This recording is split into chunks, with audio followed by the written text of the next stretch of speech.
They're in a title race. That's the difference. Fine them. Do whatever you have to do. Solve it. You know, it's all very well Guardiola leaving Grealish and Foden out and this and that, because they're probably going to win the league. They're on a run. By the way, they've got good players to come in. Tell me who's scoring goals at Chelsea. Tell me about Chelsea dominating games when Lukaku was out and not killing teams off.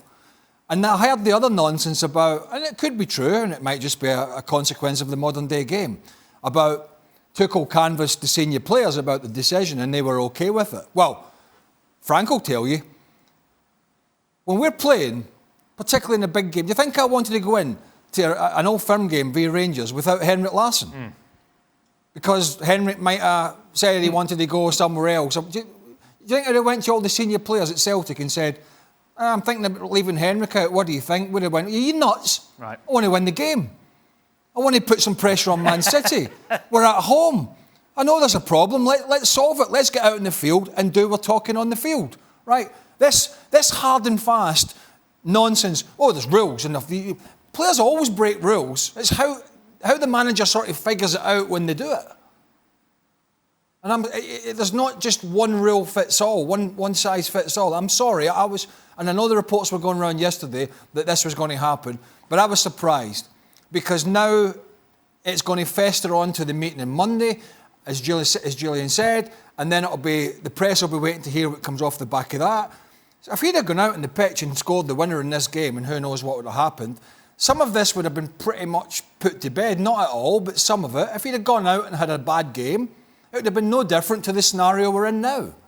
So I just don't understand trying to make a point to a player when you've got an owner who's spent 100 million plus and will be saying, yeah, he broke the rules if those are the rules, but what about my results and what about my title challenge? You left my best striker out of the squad and you're playing players that are ineffectual at best. Just going back, just away from the Lukaku situation to the scenario we talked about just at the kickoff, Mane in the arm. Where do you stand on it, Frank? I thought about that, you know, and my time when I was playing, and I say some players wouldn't have had a good career if they would have had a red card, you know, every time they elbowed somebody. And I think about the captain of England, who broke my nose like 3 times, but I think did it every game because he was the captain of England, and he was a fantastic player, but he was kind of dirty at some times, you know, and he was elbowing everybody, and he had the right to do so.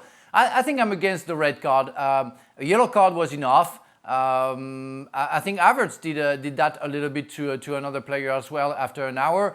So it was and I think Tuchel said that after the game, where he said that people pay the price to say 11 men against 11 men, and that's not dirty enough or dangerous enough, I would say, to play 10 against 11. So that's only fair. A yellow card for me, it's only fair. Even if I think he almost did it on purpose. I think he did it on purpose. It was close, wasn't it? It was close. It wasn't just quite the jerk. I'm okay with I'm with Frank. I'm okay with yellow, and not because it was a minute into the game. Right. But the reason I'm okay with yellow is because if he'd have been looking at the player and had cocked the elbow and done that while looking at him, I think he'd have been gone. VAR would have come in, even if Anthony Taylor had booked him, VAR would have probably said, no, go to the monitor. Because he was watching the flight of the ball and the arm comes up, even though it goes into Azpilicueta's face, it's a consequence of the positioning, the natural positioning of jumping for a ball. And for that reason, I'm okay with a yellow card. Jules, you were right by Tuchel when this happened.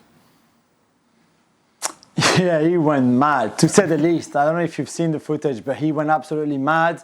I have to say, in the stadium, he looked a red as we were watching it live. Then the more replays I saw, the more I thought it was a red. Whether it was 6 seconds in or 10 seconds in or not, I thought it was a red.